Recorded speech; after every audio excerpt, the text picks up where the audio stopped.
And South Florida lawmakers, some of whom are in the nation's capital, weighed in on the violence, including our two state Republican senators. CBS 4's Brooke Shafer joins us live from Senator Marco Rubio's office in Southwest Miami-Dade with their reaction. Brooke, good morning.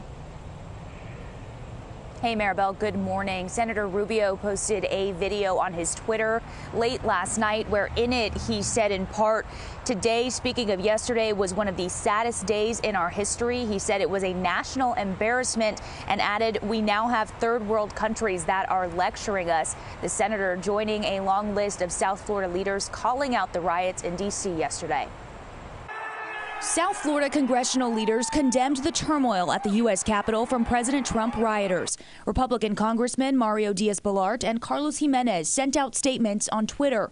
So did Maria Elvira Salazar, who's currently recovering from COVID-19 in Miami.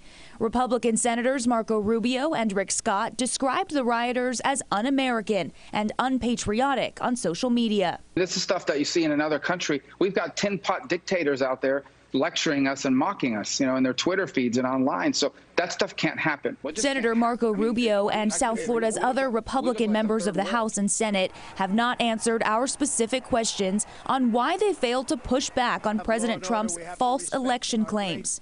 Is deeply disturbing, and more disturbing is that this domestic terrorism was incited by President Trump and Republican colleagues of mine. Democratic Congresswoman Debbie Wasserman Schultz told us over the phone who she thinks is to blame.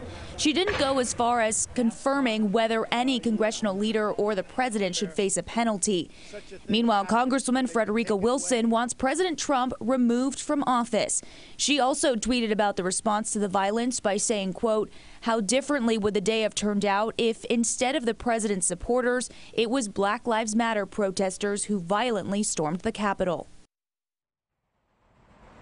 And Maribel, Francis, Governor Ron DeSantis posted a statement on Twitter yesterday. He said in part, violence or rioting of any kind is unacceptable, and added he thinks the perpetrators must face the full weight of the law. But the governor in that statement said nothing of President Trump, who he has long supported.